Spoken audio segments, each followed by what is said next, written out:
welcome to We Watch Bad Films, the podcast where we watch bad films so you don't have to, except when we watch TV programs and decide whether you should watch them or not, because we're in charge of you, right? Anyway, I'm Gary, and with me, just for a change, is Jay. Hello. Hi, Jay. So we've decided to get together. Usually you would unleash some piece of crap on me, but we've both watched... Not literally. Well, maybe. The new Amazon Prime series, Lord of the Rings, Rings of Power. Rings of Power, rolling down the road.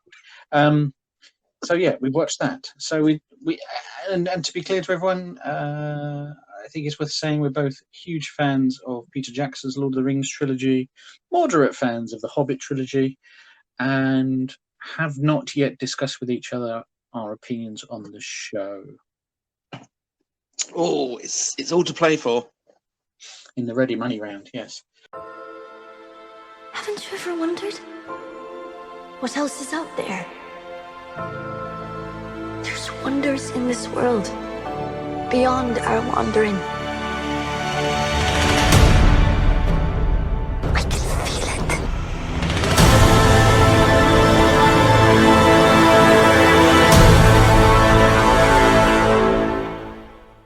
So, where do we begin? Do you want to kick off with an opinion? Do you want to kick off with a thought? We've only watched episodes 1 and 2 at this point. Okay, yeah, I'll kick off with a thought based on the fact that we've only watched episodes 1 and 2. I will say it's not quite enough for me to have a hugely strong, well-formed opinion about the whole series. So just judging on what we've seen in parts 1 and 2, which is not huge amounts. There's a lot of talking and visuals, but not huge amounts of story. Would you agree with that, Gary? Yes. I'm also at the same time watching the new Game of Thrones, whatever it's called, House of the Dragon. Very similar. Lots of new characters, lots of setting up people and places, not huge amounts of story. So, based on that, at the moment, I am enjoying it. What do you think? So, there's a similar thought in that, yes, they are setting up people and places. A couple of things to that, though, I would say. I keep thinking, what are these people? What do they want? I want to know what their motivations are. Do you mean the characters or the show? Oh, the characters. I want to know what they want, what their point is. And we're getting that in a couple of cases, but sometimes it's just a couple of people having a chat, and I'm thinking, I don't care about these people enough yet for you two to have a chat.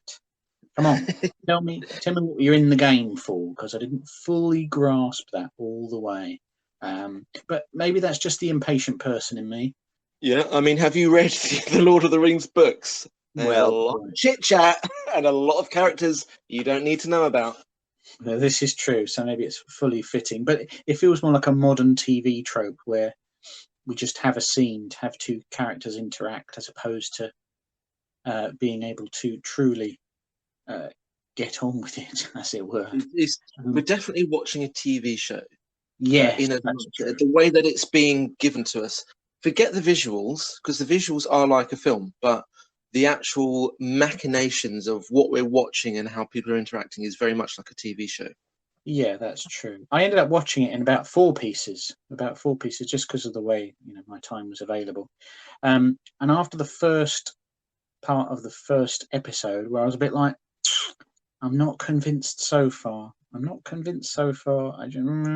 know. And then by the end of the first episode, I really wanted to know what was going on in the second. Yeah. And the second had a similar feeling. It started a bit like, not sure. And it was a lot better towards the end, which shows that they do excellent cliffhangers. And I also struggled a bit with character names. I mean, again, it's a type of episode, a type of show where you do have a lot of characters. I really want characters to repeat character names back at each other a lot, so I can try to get them. Do you know what would be great if they had some sort of application on your TV or whatever device you're watching, where whenever a character appears on screen, there's a little written name that follows them around the scene, sort of like a little tag. They do that on reality TV shows, don't they? They put do, the yeah. person's name up.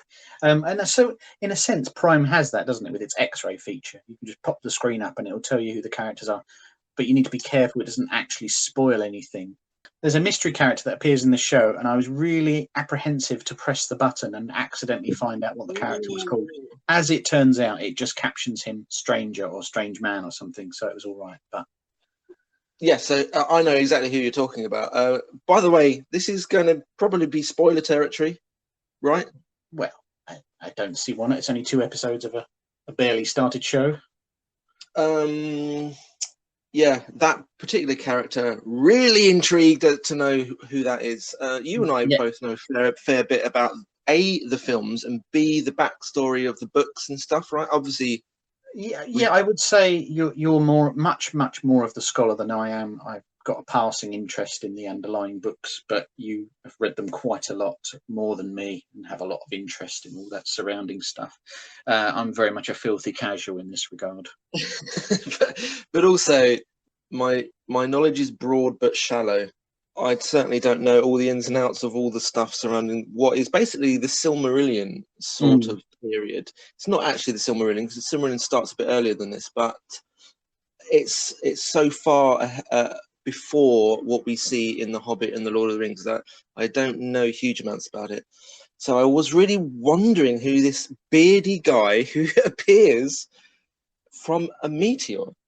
Well, the first thought is surely, is this an incarnation of Gandalf?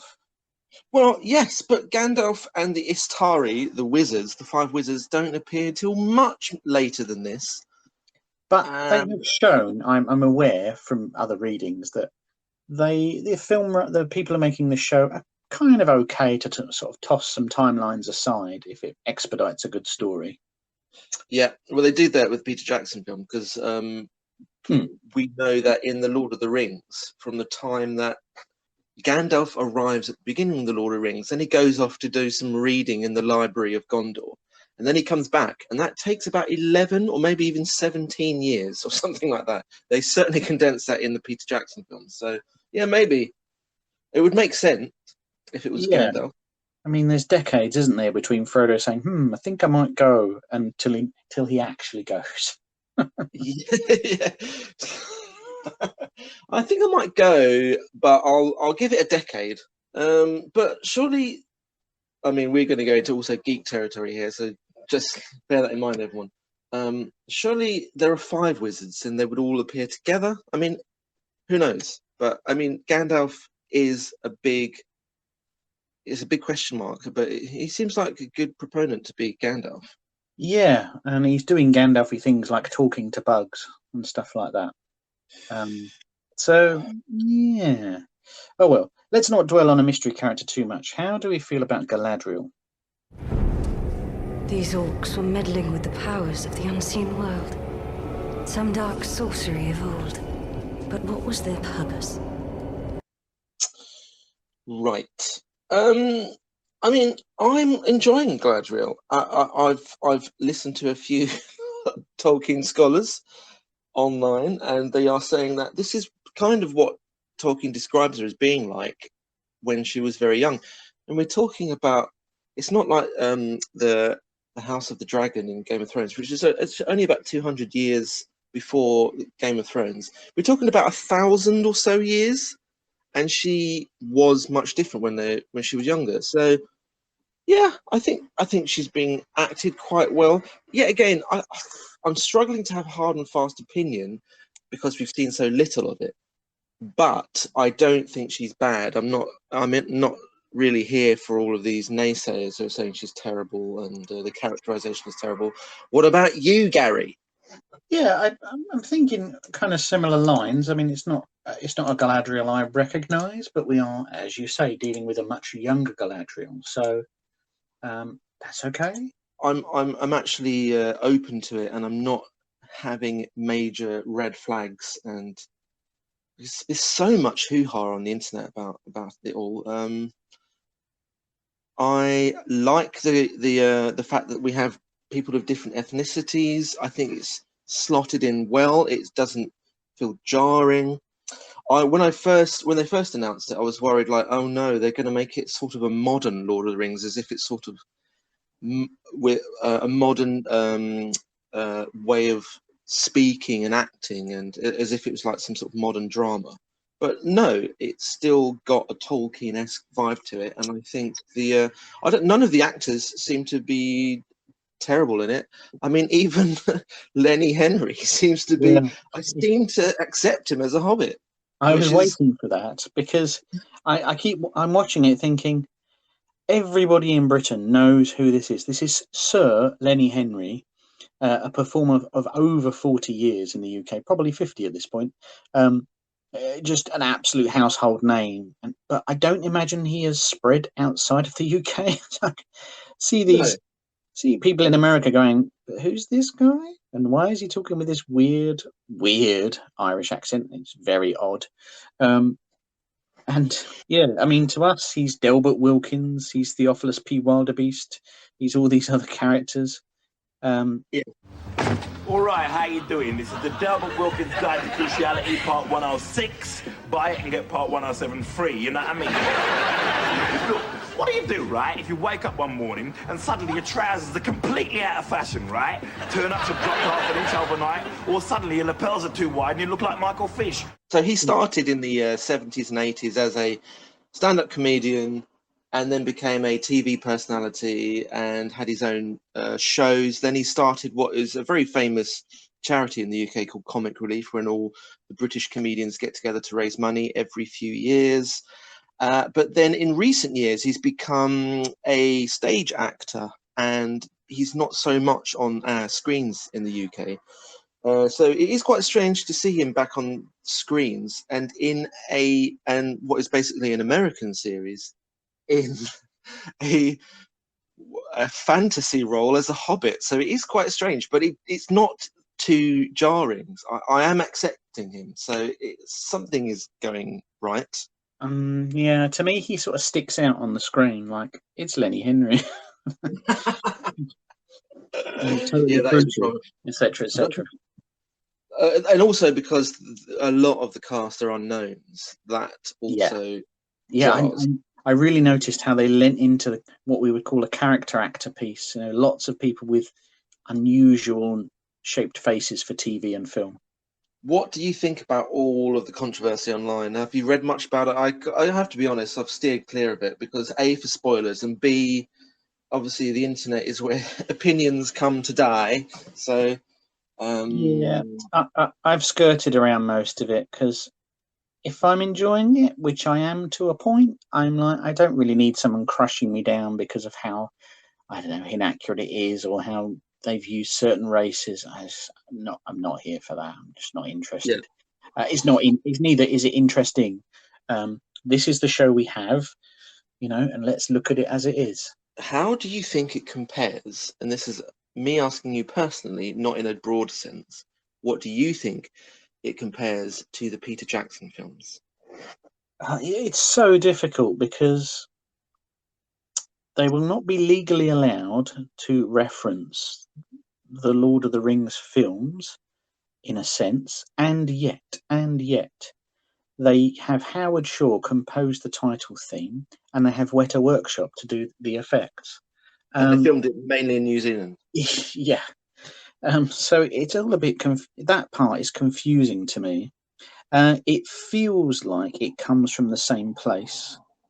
Yes, it belongs to the same universe, which I have to be honest is quite a trick to pull off when you're desperately trying not to infringe anyone's copyright. Because I'm sure New Line will be able to come down on them like a ton of bricks. If I can't think what they could do that would be infringing that copyright, but they're using the same source material. I don't know. Maybe a character that was only invented for the films. Haldir, was he invented for the films? Yes, so, you know, it could be something like that. But then, it's a different elf. So how does it compare? It's not, I don't think it's fair to compare them. For one thing, you've got TV versus film. You've got 20 years difference. They're telling different stories, and we have a fraction of Rings of Power so far. And it's very rarely fair to base your opinion on a TV show on a first episode or two, unless it's Picard, because it will be drizzling shit. Sheer fucking hubris. You think you could just waltz back in here and be entrusted with taking men and women into space? Well, apart from your comments on Picard, which you agree with. but I also agree with what you're saying about the series versus the Peter Jackson films. However, I will also say huge amounts of Planet Earth will also be judging completely against the Peter Jackson films, and that is kind of what the sludge that they sort of have to walk through, isn't it? Surely many people were thinking, well, it's the same people, right? The same people are making it. They're just going to use the same elf ears that they used 20 years ago. Yeah. Most ordinary people who don't care about things to the same extent we do will go, oh, we're just, they must be just using the same props, using the same sets. Exactly. And also we're now used to huge sweeping franchises using the same characters. For example, the Harry Potter films, each one is directed more or less by a different director, maybe even written by a different person, but is definitely meant to be seen as a continuation of a franchise. Yeah. So if you don't appreciate the technical complexity of the Tolkien estate, which is, and I don't because it's bleeding horrendous, you might not fully gather how difficult it is to do anything in the Tolkien universe and what you're allowed to go near. Yeah, and quite frankly, it was quite amazing that they were able to even make the Hobbit films and make them watchable because of all the hoo-ha and rubbish going on behind the scenes with the Tolkien estate, but also the ownership of the rights, Saul Zaentz, Warner Brothers, MGM, all of that stuff. So I imagine they're having to navigate through all that as well at the moment. I think it is at the moment good and entertaining. Nothing is jarring, particularly for me. Some people have been complaining about the CGI. What do you think about that? It's on par with a television program CGI budget. It's fine. It's not incredible. There's a lot of and I can't confirm this. There's a lot of we talked in the Kenobi episode about how a lot of it looks like it's filmed against the volume, their giant TV, and some of it looks like it. I'm not saying it is. It might be the way that they dialed up the contrast. But yeah, there was a particular scene where there's a few elves standing on a tower, and behind them is like a valley that goes on to the horizon. That kind of looked like they were standing either in front of a big screen or some green screen. But I think generally speaking, the CGI is pretty good. I would tell you what is good is the costuming. I think is excellent. The reason we love the Lord of the Rings films is because they spent an inordinate amount of time and energy designing and creating amazing looking costumes. Before then, sort of the medieval fantasy world, it was sort of Xena warrior princess and Hercules and all that rubbish from the 90s that we'd seen most recently. And if Peter Jackson hadn't spent a lot of time, money and effort making really good costumes for the Lord of the Rings films, we probably would still be in that vague zone. So they've really upped their game for the TV show, and they look amazing. Yeah, haven't they got Alan Lee involved again? I would hope so, because he is amazing. So I think also, haven't they, I may be wrong about this, Gary, but I think Ted Naismith is involved, isn't he? And he's one of the, because you and I are so old, I also have a history of The Lord of the Rings and The Hobbit before the Peter Jackson films. And when I was growing up, the only images that I would see of the Lord of the Rings world were the drawings of Alan Lee, John Howe, and Ted Naismith. But only Alan Lee's and John Howe were on the films. I'm thinking that Ted Naismith has something to do with this. Anyway, he should have done, even if he hasn't. Yes. Well, this is a well-researched piece, isn't it, that we're doing here? Just guessing. It's it's an off-the-cuff response to what we've just watched. It's fine, I think. Let me pick on a chunk. I really liked. I quite like the Elrond and Durin scenes. I thought they were entertaining. I'm not quite sold on the Elrond guy, but I'm trying not to think of Agent Smith. I'm trying really hard. But I liked their interaction and the whole sort of duping him into helping him sort of thing, and the wife getting involved. I thought that was quite a cute, fun little scene that does the best. You know, it tells you all the characters, tells you all their backstory whilst advancing the plot. You know, perfect writing. Yeah, I think it's good. I'm with you on Elrond, but also I'm trying to do my best to remember that actually Tolkien never describes the elves as having long hair. And the first film that I saw based on The Lord of the Rings was actually the Ralph Bakshi 1978 animated film. And in that, Elrond also has short hair. So that was my first experience of seeing Elrond. So maybe I have to dial back to that sort of And feeling. the trouble is, I mean, Peter Jackson did some incredible casting in his films. I mean, absolutely nailed casting in many, many, many examples. Yes. To the point where they absolutely inhabit those roles, and that's who you think of. So to follow that casting with whatever budget they had, really hard, really difficult. Absolutely, and it's a well-known story, so a lot of us kind of knew the characters anyway. Whereas this, they are kind of grabbing very disparate elements of the backstories and trying to create a narrative out of it. So on one hand, they've got a couple of characters that we know very well who are cast amazingly, Galadriel and Elrond, and they're trying to marry that with characters who we don't know or are made up, and they're sort of trying to bridge those two things. We'll wait to see whether that's worked by the end of the series, but at the moment it's okay. I'm going along with it. And there's one area that is sort of bugging me a bit now. I like apologies again, I don't know all their names, but there's a black-skinned elf who has been guarding the nearby village for 70 odd years. He appears to have a relationship with the pharmacist in the town, and you know who I'm talking about, right? Yes, I do. Well, good. It's called Doldir or something like that, isn't he? Well, he's got an elf name. Hello there. I'm Anthony Daniels. You may remember me from such films as Star Wars Episode 2, Attack of the Clones. Gary was trying to remember the name of the elf, and he means Arondir. How thrilling. Ta-ta for now. That boy in it is clearly his son, right? Because they've made great pains to not show you the kid's ears. He's got this huge monkey's bowl cut covering his ears, and I just kept looking at it thinking, you're covering his ears on purpose, aren't you? Because he's got pointy elf ears. Yeah, well done for spotting that. But I'm really enjoying the stuff that I really liked about the Lord of the Rings films is all the elfy, really arcane stuff about how Sauron was created and stuff. And I liked the little touches of, they mentioned Melkor or Morgoth. Mm-hmm. They even kind of show him as this huge looming shadow, which is great. I love all that crap. And then they sort of touch on how Sauron starts. Does he even appear? I think he even appears in the scene. There's love one shot of him, and he looks like the Jackson Sauron, and I don't know the text well enough to know who's influenced who there.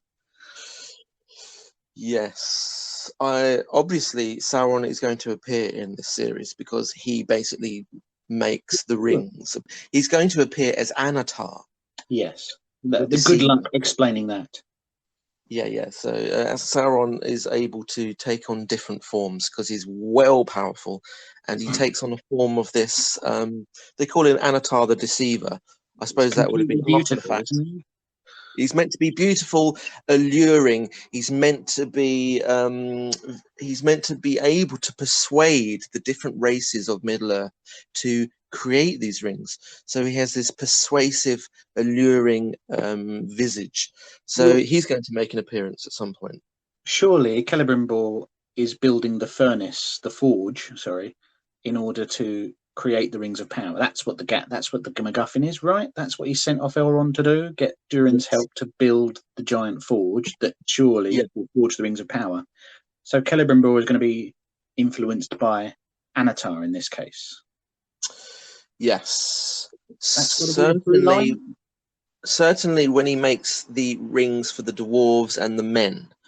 But the 3 rings for the elves are made without the influence of Sauron. That's why they're still unaffected.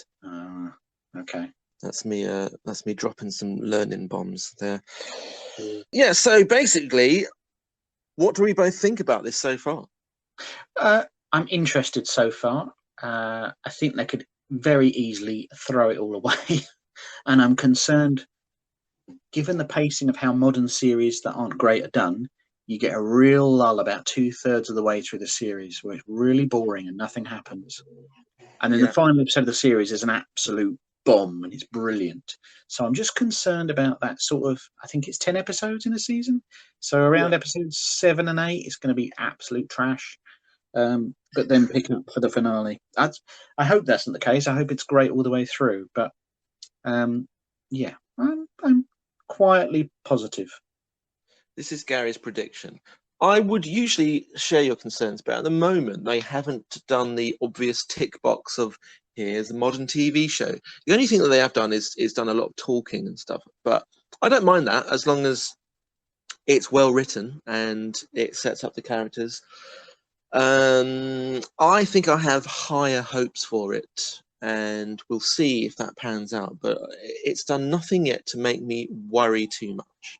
What higher hopes? How can you expand on that further? I think they've spent a lot of money on not just what it looks like, CGI and effects, but they seem to have they've spent a lot of time to create some intrigue behind what is basically the story of Sauron appears and he tells the elves to make these rings of power. That is the story. There's a lot of intrigue going on, and I think that's going to pepper the interest as it goes on. So it seems to be well written at the moment. That's the most important thing. So I have high hopes for it. Okay.